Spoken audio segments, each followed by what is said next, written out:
할렐루야. 어린이 주일입니다. 어린이들은 우리 교회뿐 아니라 한국 교회 또는 대한민국의 미래이죠. 안타까운 건 대한민국에 지금 아이들이 그렇게 많지 않다는 겁니다. 저 어릴 때만 해도 아이들 천지였습니다. 보통 한 반에 70명쯤 됐던 것 같고요. 학교 교실이 모자라서 오전반에 가서 공부하고 오후반에 가서 공부하고 그랬었습니다. 학교 마치고 초등학교 운동장, 교회 운동장 어딜 가든지 아이들이 이런 표현이 좀 맞는지 모르겠습니다만 바글바글 됐어요. 정말 많았는데 믿음들이 좋으셔서 그때는 그냥 주시는 대로 낳으셨던 것 같아요. 저희 교회도 유장로님 또 조창구 장로님 이런 가정들은 11명, 12명 이렇게 자녀들을 두고 있었고 보통은 그냥 7, 8명은 기본이었던 것 같고요. 저희만 그랬던 게 아니고 감리교회 아버지 웨슬리 목사님도 형제가 무려 19명입니다. 웨슬리 목사님은 웨슬리가 15번째 아들이고요. 그때도 그러니까 청교도들은 산하 제한, 피임 이렇게 안 하거든요. 그러니까 주시는 대로 낳으니까 웨슬리 목사님도 19명, 그중에 몇 명은 죽었지요. 그러나 19명의 자녀들을 둔 겁니다. 지금도 미국의 보수적인 교회들 이제 미국 북부 쪽으로 가보면 그 목사님 가정들은 아이들이 보통 10명 정도 됩니다. 그러니까 주시는 대로 낳는 거죠. 그렇게 많이 낳다 보니까 어떤 일이 생겼어요? 식량에 문제가 생겼고 실제로 먹을 게 없었으니까 이러다가 너무 많이 낳고 먹어서 음식이 없어지겠구나. 그리고 펼친 정책이 산하 제한 정책입니다. 옛날 생각 좀 하시라고 제가 포스터 몇 장 가지고 왔는데 좀 보여주실까요? 아들, 딸 구별 말고 둘만 낳아 잘 기르자. 많이 보신 거 아니십니까? 오래전에 이 표 때문에 제 또래들은 또는 저보다 좀 아래 또래들까지도 거의 자녀들이 둘 또는 셋입니다. 그러다가 둘도 많다 이런 소리도 등장하면서 이런 포스터들이 붙기 시작합니다. 덮어놓고 낳다 보면 거짓골을 못 면한다. 저런 표를 어떻게 붙였는지 모르겠어요. 전 처음 봤어요. 그런데 또 어떤 표가 있어요? 하나씩만 낳아도 삼천리는 초만원. 4천만 명이 넘을 때 아마 저런 포스터가 붙었던 모양이에요. 그죠? 하나씩만 더 낳아도 삼천리는 초만원. 그래서 아이를 안 낳았습니다. 아이를 안 낳으니까 어떤 일이 생겨요? 사람이 없으니까 국가 자체가 경쟁력이 약화되는 겁니다. 산하 제한 정책이라는 것은 미래를 내다보지 못한 대표적인 실패한 정책입니다. 그 당시에 사람들이 어떤 실패한 정책으로 어떤 책임을 졌는지는 모르겠지만 나름대로 최선을 다해서 한다고 했습니다만 산하 제한 정책은 옳지 않은 정책이었다. 그래서 낫게 하려고 갖가지 포스터들을 또 만드는데 이런 포스터가 있죠. 좀 세련됐죠. 벌써 현대 거잖아요. 그죠? 하나는 부족합니다. 그런가 하면 재밌는 표들이 있는데 엄마 혼자는 외로워요 이런 표도 있어요. 포스터가 그런 포스터들이 있고요. 표어는 이런 표어들도 있더라고. 찾아보니까 동네방네 아기 소식 싱글벙글 대한민국, 우리 사회 출산 지수 대한민국 미래 지수. 갖가지 방법들을 동원해서 아이를 낳게 해보려고 아주 노력을 많이 했죠. 그런데도 아이를 잘 안 낳습니다. 쉬운 건 아니죠. 많이 나와서 하나 키우는데 돈이 얼마나 많이 듭니까? 그러니까 아이를 무조건 낳아라 이렇게 말할 수도 없는 그런 상황인데 여하튼 지난 13년 동안 어떤 정부를 막론하고 산하 출산 장려 정책을 써서 쏟아부은 돈만 153조 원이라고 그럽니다. 이게 통계를 어떻게 잡았는지는 잘 모르겠지만 어쨌든 막대한 예산을 쏟아붓고 아이를 더 낳으라는 것을 이제 독려하고 그랬는데 애석하게도 올해 우리나라 출산율은 역대 최저를 기록하죠. 0.98명입니다. 그러니까 한 가정당 한 명의 아이를 낳지 않는 것이 이 나라에 지금 153조를 쏟아부은 그런 출산 장려 정책의 결과입니다. 이거 엄청나게 심각한 겁니다. 그래서 부흥사들이 부흥회를 오시면 가끔 뭐라고 말씀하시냐면 전도를 못하려면 아이라도 많이 낳아라 이렇게 우스갯소리를 말씀하시는데 그냥 그건 우스갯소리가 아니라 어쩌면 심각한 인구 위기를 타개할 수 있는 길인지도 모릅니다. 그래서 저도 부흥사들처럼 전도를 못하려면 아이를 더 낳으세요. 이렇게 얘기하기보다는 저는 한 가지 소원은 있는데, 어쨌든 열심히 노력들 하셔서 더도 말고 덜도 말고요. 저희 교회 신생아 축복 예배니까 유아 세례는 강단에서 한 아기씩 하잖아요. 그렇게 하거든요. 유아 세례를 1년 52주니까 매주 2명씩만 했으면 좋겠다, 그런 생각이 있어요. 그러면 1년에 100명 우리 교회 아이를 낳는 거잖아요. 그래서 그런 소원들이 이루어졌으면 좋겠습니다. 자, 어린이 얘기를 좀 했는데, 어린이는 나라의 희망이고요, 많이 낳기도 해야 하고, 우리에게 주신 자녀들을 이 땅의 희망으로 잘 양육해 가야 할 책임이 저와 여러분에게 있습니다. 아이들이 어리다면 어린아이들을, 또 손주들이 있다면 손주들을 믿음 안에서 키워야 할 책임은 저와 여러분에게 있는 거죠. 어린이 주일 말씀으로 매년 보게 되는 잠언 22장 말씀을 함께 생각해 보려고 그럽니다. 6절까지 읽게 되는데 먼저 4절을 볼까요? 4절 한 목소리로 볼게요. 갑니다. 시작. 겸손과 여호와를 경외함의 보상은 재물과 영광과 생명이니라. 할렐루야. 겸손, 여호와를 경외함, 그 대가로 하나님께서 재물과 영광과 생명을 주시겠다, 이렇게 약속하십니다. 여기서 겸손하고 여호와를 경외함은 다른 덕이 아니고 연결되어 있는 덕입니다. 성경의 겸손은 사람이 착하다, 얌전하다, 이게 아니라 여호와를 경외하는 것, 그분 앞에 무릎 꿇는 것, 그분 앞에 고집을 내려놓는 것, 그게 겸손입니다. 하나님이 보시는 것처럼 나를 보는 것, 그 겸손이고요. 그러니까 아이들에게 먼저 가르쳐야 할 것은 겸손, 그냥 착하게만 살아라, 지고 살아라, 이런 정도가 아니고 하나님을 경외하라. 어떤 경우에도 네 그 옹골찬 계획보다, 엄청난 지혜보다 위대하신 분이 있는데 그 모든 것을 허락하신 하나님, 그 하나님을 잊지 말고 살으렴. 이것이 바로 여호와를 경외하는 것이고 겸손입니다. 겸손한 아이, 여호와를 경외하는 아이를 키운다는 것은 하나님을 두려워할 줄 아는 아이로 키운다는 겁니다. 이 훈련은 아버지, 어머니 또는 기성세대의 경건의 모습을 통해서 아이들에게 전해지는 것입니다. 아프리카의 성자인 슈마이처는 자기의 신앙이 형성되었던 가장 중요한 토대를 어머니 손잡고 함께 가서 드렸던 주일 예배, 이렇게 말합니다. 아프리카의 성자로 평생 동안 믿음 안에 살 수 있었던 비결을 어린 시절 어머니와 함께 드렸던 주일 대예배, 어른들이 함께 거기 예배하는 모습을 보고 받았던 경건에 대한 인식, 마음, 이런 게 자기 신앙의 근거라는 거죠. 주일 예배 자리에 가보니까 존경하는 아버지, 그림자도 밟을 수 없었던 선생님, 또 이웃의 훌륭한 아저씨들이 전부 십자가 앞에 머리를 조아리는 것을 보고, 아, 저 어른들이 고개 숙여 예배하는 그분은 과연 누구실까, 이런 마음들을 품게 되었다는 거죠.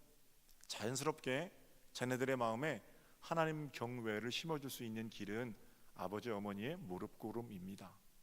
너는 내 말대로만 해, 이게 아니라 네 아버지는 따로 계셔, 하나님, 나도 그분 앞에 엎드리고 무릎 꿇는단다. 이런 모습이 자녀들에게 하나님을 두려워할 줄 아이로 가르치는 복된 길이라는 겁니다.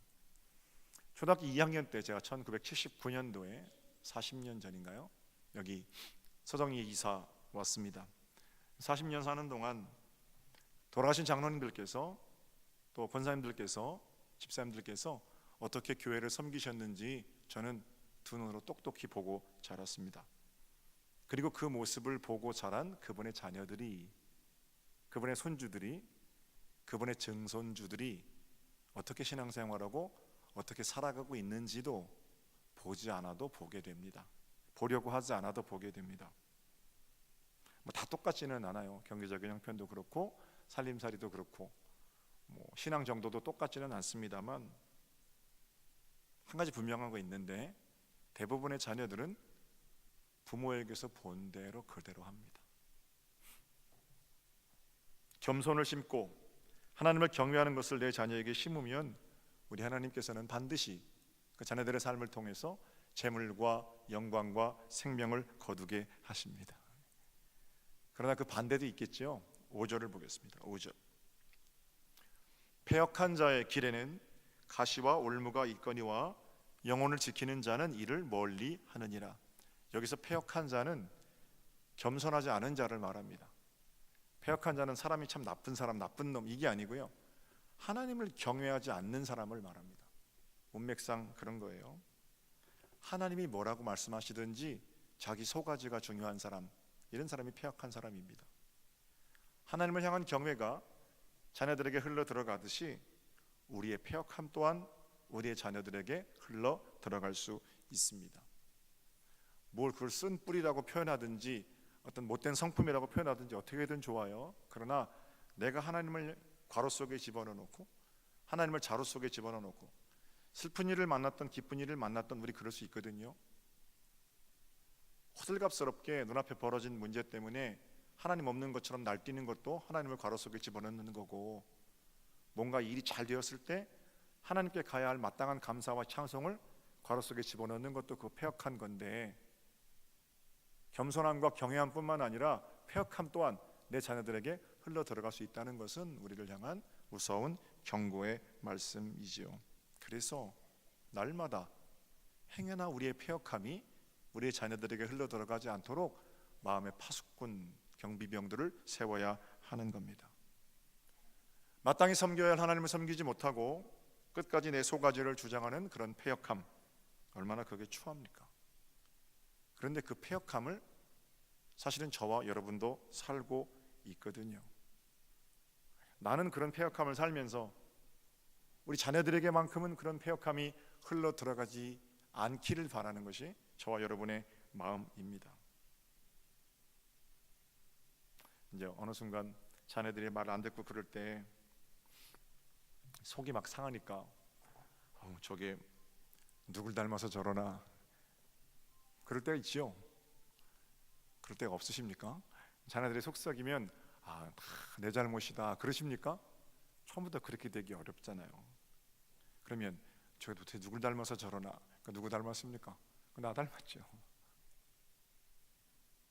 나도 모르게 나의 완악함이 자녀에게 학습된 겁니다. 그걸 부인할 수 없죠. 사랑하는 성도 여러분, 가정의 달 5월 시작되었습니다. 저는 우리 안에 있는 우리 교회 430가정, 우리 교회 안에 있는 가정들 가운데 하나님을 경외하지 않는, 하나님을 괄호 속에 집어넣은, 하나님을 생략한 각종 패역함들이 예수의 이름으로 물러가기를 주님의 이름으로 축복합니다. 식사 때마다 보이지 않는 손님이 되시고, 어떤 일을 할 때 중요한 결정권자가 되시고, 문제 앞에서 나를 위로하시는 위로자가 되시고, 영광스러운 일 앞에서 그 영광을 받으실 합당한 주님이 되시는 경외함, 겸손함이 회복되는 역사예요. 하나님 없는 것처럼, 내가 다 한 것처럼 그렇게 호들갑을 떠는 패역함들은 그리스도 앞에 설 자리가 없는 겁니다. 한편 겸손과 경외함의 대가가 재물과 영광과 생명이라면 패역함의 결과를 뭐라고 그러세요? 가시와 올무다 이렇게 말하죠. 근데 이런 성경을 읽을 때 어려움이나 고난이 악인에게는 있을 거다 이렇게 읽으시면 안 돼요. 어려움이나 고난은 악인에게만 있는 게 아니고 저와 여러분에게도 있습니다. 가시와 올무를 어려움 이렇게 읽으면 우리는 어려움이 없어야 되잖아요. 아니잖아요. 믿는데도 우리 가운데 어려움이 있거든요. 단 어려움이 어찌하지 못하는 삶이 우리 가운데 인생인 거죠. 그런 차원에서 패역함의 결과가 가시와 올무라는 것은 그냥 패역함, 하나님 없이 살면 고난을 겪을 거다 이게 아니고, 하나님 없이 사는 자들에게 가시는 죄예요. 올무는 죽음입니다. 하나님 없이 사는 결과 마지막은 죄와 죽음입니다. 이렇게 읽는 것이 오늘 본문을 바르게 읽는 겁니다. 마지막까지 소가지 부리고 자기 고집 가운데 살면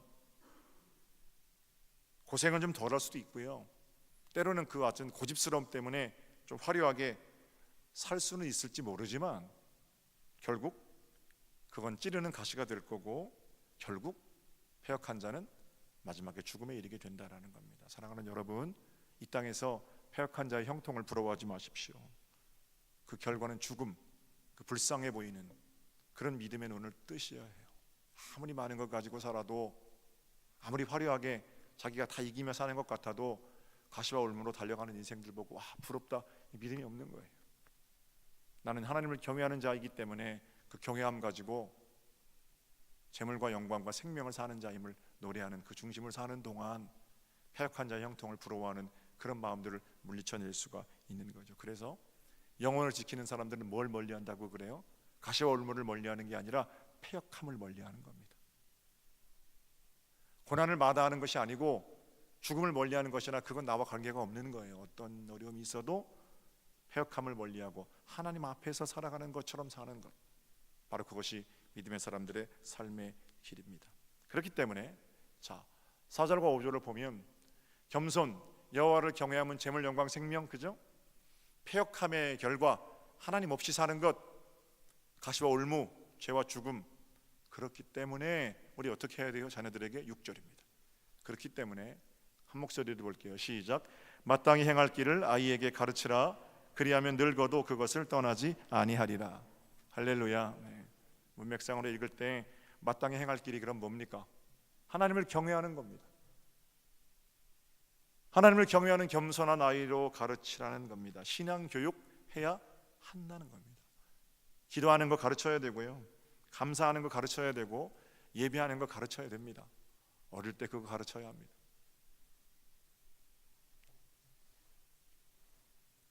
그냥 저절로 신앙인이 되고, 그냥 저절로 지식인이 되고, 그냥 저절로 교양인이 되지 않습니다. 책상에 앉아서 책을 읽어야 지식인이 되는 거고요, 아무리 하고 싶은 게 있어도 참고 인내해야 교양 있게 살 수 있습니다. 평소에 운동을 열심히 해야 건강하게 살 수 있잖아요. 교육이라는 거는, 뭔가를 가르친다는 거는 전부 좀 불편하게 하는 겁니다. 교육을 받는다는 것은 그 불편함을 감당하는 겁니다. 참고 인내하고 절제하고 그런 훈련들을 통해서 비로소 좋은 신앙인도 될 수 있습니다. 그냥 무조건 괜찮다, 기죽지 마, 오냐오냐 해서 교실 벽 없애고, 그래서 이 나라 이 교육이 임명된 거잖아요. 성경에 오냐오냐 해서 망친 대표적인 인물들이 있는데 바로 그 사람들의 이름이 홈니와 비느하스입니다. 홈니와 비느하스의 아버지는 엘리라는 목사입니다. 제사장, 지금으로 말하면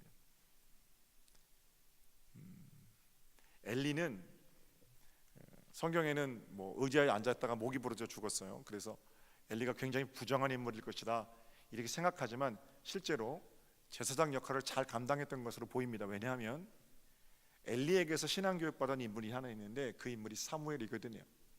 사무엘은 성전에서 컸어요, 어릴 때부터. 그러니까 엘리를 통해서 말씀을 먹었다는 거예요.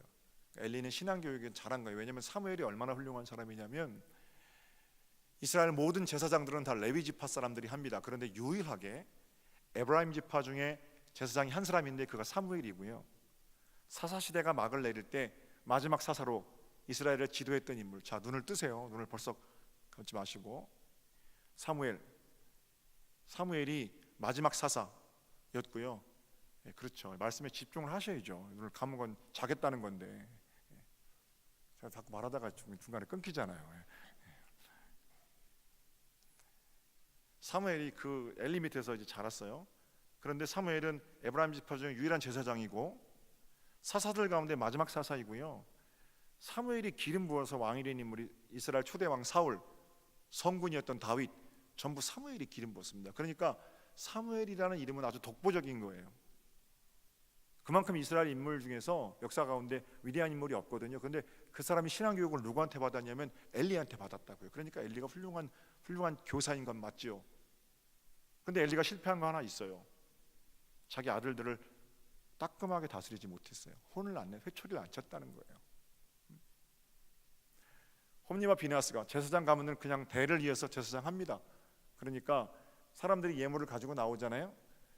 그럼 어차피 그거를 이제 일부 번제로 태워드리고, 화목제 같은 경우엔 나눠서 자기들이 먹고 그렇게 합니다. 제물을 가지고 오면 그거를 제사를 드리기 전에 먹으면 안 되잖아요. 근데 얘들은 계속 이걸 매일 보다 보니까 그냥 좀 먹고 싶거든요. 그래서 제물 가지고 온 거를 편추해가지고 자기들이 먹어요. 아버지가 그걸 알았으면 그런 짓을 하는 놈들을 혼을 내야죠. 그런데 아버지가 그냥 어차피 그거 제사들이 그 먹을 건데 먼저 먹어, 괜찮아? 이런단 말이에요. 예. 아, 이게 괜찮은 거구나 이렇게 생각한 홈리와 비느하스는 성전에서 그 제기를 가지고 수종드는 여인들이 있어요. 크니까 마음 가운데 있는 의욕이 생기고 그 제기를 가지고 수종드는 여인들을 성추행하고 그래요. 아버지가 그걸 알았어요. 그거 가만 놔두면 안 되잖아요. 근데 아버지가 호초리를 안 칩니다. 내 아들은 괜찮을 거야. 너는 그래도 누가 뭐래도 이 성전을 이어갈 사람이야. 이러면서 그냥 놔두거든요. 결국 하나님께서 그 홈리와 비느하스를 보다가 이 마음의 완악함을 참으시다가 어떻게 하세요? 전쟁에 나가서 동시에 홈리와 비느하스가 둘 다 죽어요. 언약궤도 다 뺏기고. 그리고는 전쟁 소식을 기다리던 엘리 제사장은 두 아들이 죽고 언약궤를 뺏겼다는 소리를 듣고 넘어져서 목이 부러져 죽거든요. 사무엘이라는 훌륭한 이스라엘 지도자를 키워냈던 엘리 제사장이 자식에게 마땅히 가르쳐야 할 길을 가르치지 않아서 그런 꼴을 당했다는 걸 보면 여러분과 제가 우리의 자녀들에게 한없이 관대하여야만 하겠는가? 학생들의 얼굴이 조금 어두워지는 것 같아요. 그러나 사랑하는 부모가 아이를 방치하고 방임하는 거, 그게 어떻게 사랑의 가르침이 됩니까? 예수님께서 늘 우리가 하고 싶은 것만 명령하십니까? 예수 제대로 믿으면 좀 불편해져야 되는 거예요. 내 마음대로 쓰고 살았던데, 내 시간이건 돈이건 내 마음대로 그러고 살았는데 예수 제대로 믿으면 그 모든 것이 하나님의 것임을 알고 바르게 사용하는 것에 대해서 좀 마음이 불편해야 되는 거예요. 근데 그런 불편함 없이 날마다 주님은 내가 원하는 일들이 전부 무당 찾아가셔야죠. 무당. 예수님은 그런 무당 아니거든요.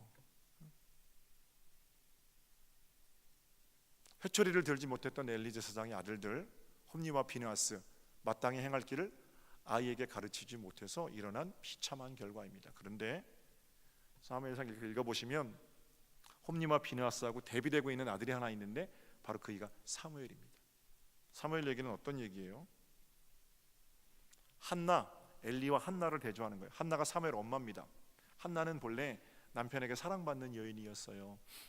그런데 그 부부관계가 참 좋은데 한 가지 어려움이 아이가 없어요. 그래서 남편과의 합의 끝에 여보, 대를 이어야 하지 않겠어요? 둘째 부인을 받아들이게 됩니다. 남편은 그래도 한나를 너무너무 사랑해요. 그런데 둘째 부인이 덜커덕 들어와서 아이를 낳습니다. 둘씩이나 낳아요. 그러니까 한나가 마음이 좀 서운한데 자기를 사랑해줬던 마지막 가정의 보루인 남편마저 아이가 태어나니까 둘째 부인에게로 가는 거예요. 누가 그걸 욕하겠어요? 그러니까 한나가 마음이 너무 서럽죠. 그래서 성전에 와서 마치 미친 여인인 것처럼 발버둥 치면서 기도를 합니다. 그걸 누가 봐요? 엘리 제사장이 봐요. 너 왜 술 먹고 와서 여기서 이러느냐? 목사님, 저 술 먹은 거 아니에요. 마음이 너무너무 서러워서 그래요. 엘리가 그 말을 듣고 너무너무 딱하고 불쌍해서 한나를 붙들고 기도합니다. 하나님, 한나를 축복합니다. 복 주세요. 그리고 나서 한나가 아이를 배요. 그리고 낳은 아이가 누구예요? 사무엘입니다. 사무엘. 그럼 여러분 생각해 보세요. 그렇게 기도해서 자기가 이제 정실인데 아이를 낳았는데 얘가 또 잘났어요, 인물이. 그러면 그 낳은 아이를 안고 둘째 부인한테 가서 자랑하고 여기저기 가서 그동안 받았던 서름 갚아주고 그러고 싶지 않겠습니까? 눈에 넣어도 아프지 않은 그 아들이죠. 그런데 한나가 어떻게 하냐면요, 그 아이를 달라고 기도할 때 하나님 주시기만 하면 하나님께 바칠게요 그랬거든요. 그 약속한 걸 까맣게 잊어버린 게 아니라 그 약속을 지키려고 그 핏덩이를 안고요 성전에 올라옵니다. 그리고는 제사장에게 목사님, 얘가 여기 성전에서 수종 들면서 그렇게 크면 좋겠어요. 그리고 드려요. 그냥 마땅히 행할 길을 내 자식에게 말씀 봐라, 기도하라, 예배당 참석하라 이렇게 가르친 정도가 아니고요, 아예 예배당에 갖다 맡기는 거예요. 얼마나 자기가 키우고 싶어요. 엘리와는 너무 비교되지요. 내 마음대로 내 자식에게 괜찮아 이렇게 말하는 게 아니고요, 원칙을 지키면서 하나님과 약속을 지켰던 한나, 그리고 한나의 자녀인 사무엘이 어떻게 되었습니까? 아까 말씀드린 것처럼 독보적인 존재로 믿음의 위대한 선진의 스승으로 세워졌던 겁니다. 한나도 복을 받고 영광도 재물도 생명도 얻었으면 물론입니다. 하나님 약속은 변함이 없지요. 엘리야와 한나는 감히 비교할 수 없는 인물이에요. 한 사람은 제사장이고요, 한 사람은 아이를 못 낳아서 소박 맞을 위기에 처한 그런 서름 많은 서러운 여인입니다. 무명의 여인하고 그 당시 최고의 제사장하고 비교가 안 되잖아요. 그런데 마땅히 행할 길을 아이에게 가르치고 마땅히 행할 길을 아이에게 가르치지 않고 이 기준으로 그 두 사람의 인생 자체가 바뀌었어요. 그러므로 자녀에게 마땅히 행할 길을 가르치는 것이 얼마나 중요한가, 여러분과 저에게 주시는 하나님의 경고의 말씀이기도 합니다. 사랑하는 여러분, 가르치지 않는 건 사랑 아닙니다.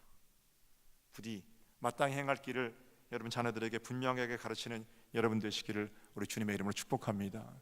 또 다른 한나로 살아가는 길이고 또 다른 사무엘로 살아가는 길입니다. 자, 그렇다면 어떻게 가르치는가 한번 따라해 볼게요. 함께 걸으면서. 할렐루야. 네. 제가 삶으로 그러려다가 너무 그 말씀을 많이 드려가지고 그래서 다른 버전으로 함께 걸으면서 그 길을 가르치는 겁니다. 마땅히 행할 길, 사랑하는 아들 너 이쪽 길로 가, 저쪽 길로 가, 이렇게 입으로 하는 게 아니고 손가락으로 가르치는 게 아니고 여기 이렇게 엄마처럼 아빠처럼 사는 것이란다. 먼저 걸으면서 또는 함께 걸으면서 가르치는 겁니다. 그래야 자녀가 잊어버리질 않고요, 이래라 저래라 100마디 외치지 않아도 자녀들은 그 사람을 알고 부모의 길 따라오는 겁니다. 얼마 전에 가슴 아픈 통계 하나 봤는데 아이들을 대상으로 설문조사를 했답니다. 응답자 중에서 72%가 죽어도 나는 우리 아버지는 닮지 않을 거예요 그랬대요. 얼마나 비참합니까? 10명 중에 7명 아이들이 나는 죽어도 우리 아버지처럼은 안 살 겁니다. 그 중에는 분명히 믿는 사람들도 있을 거고요, 어쩌면 그 안에 저와 여러분이 있는지도 모릅니다. 교회에서는 목사고 장로고 권사고 집사고 거룩한 모습이지만 정작 내 자식들이 나는 죽어도 우리 아버지처럼은 안 살아요,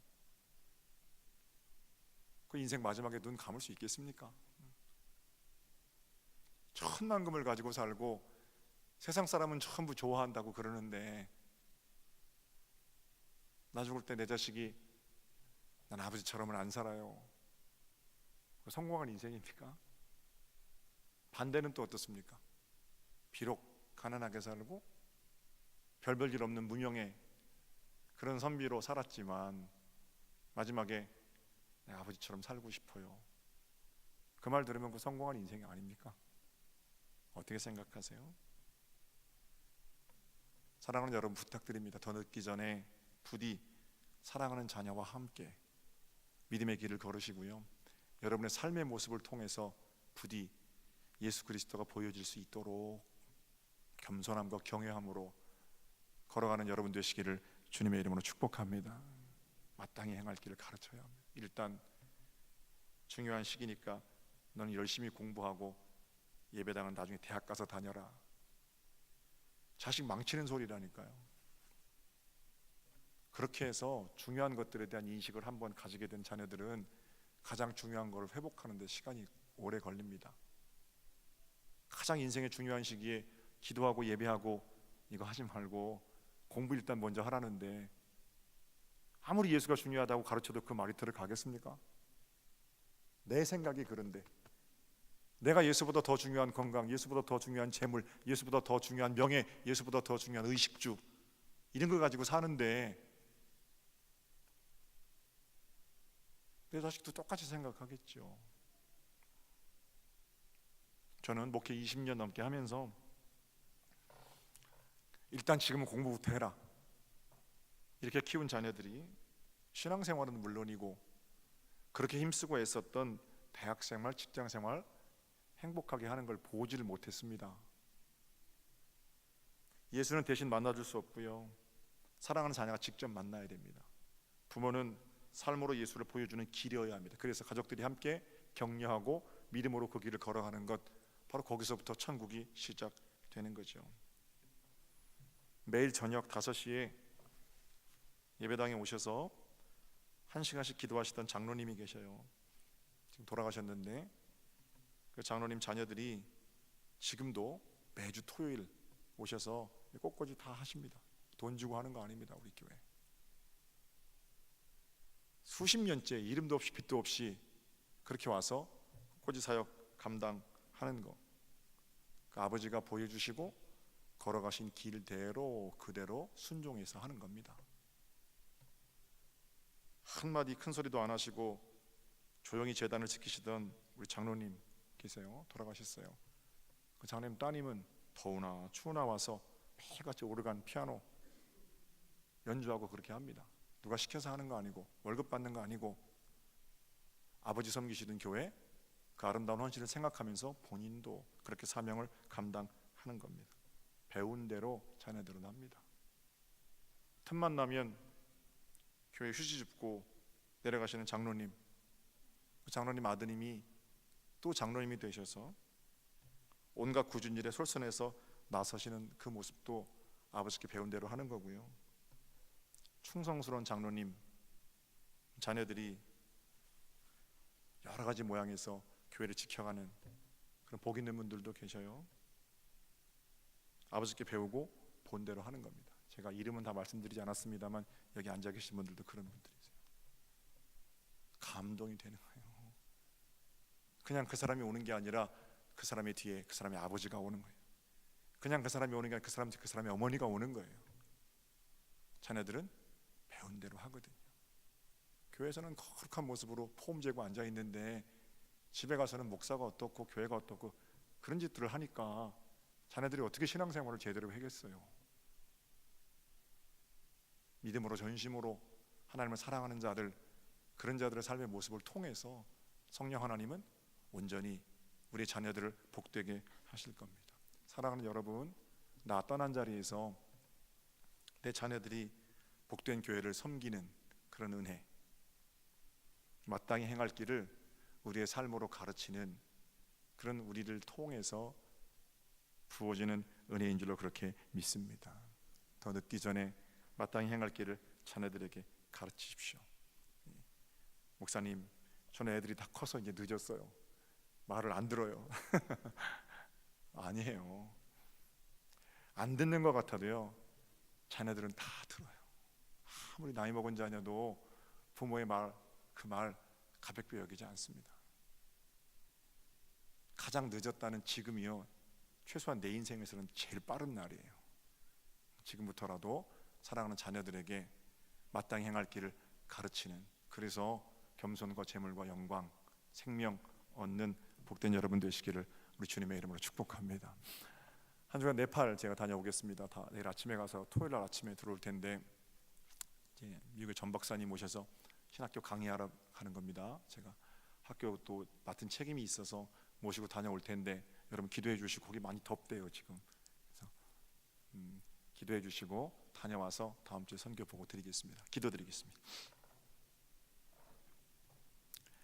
마땅히 행할 길을 아이에게 가르치라. 그리하면 늙어도 그것을 떠나지 아니하리라. 하나님, 함께 구원의 길을 걸으면서 예수 그리스도 생명의 길을 가르치는 복이 저희들에게 있게 하옵소서. 하나님, 사랑하는 재단에 속한 가정들, 또 저들의 삶의 터전이 그리스도의 이름으로 생명의 빛으로 반짝거리는 은혜의 터전 되기를 원하오니 성령 하나님께서 붙들고 인도하여 주시옵소서. 5월 가정의 달 선포되는 말씀을 통하여 우리 가정들이 새롭게 일어나고 하늘 천국을 맛보는 복된 자리로 주님께서 꼭 붙들어 주시옵소서. 감사하고 주님의 이름으로 기도 올렸나이다. 아멘.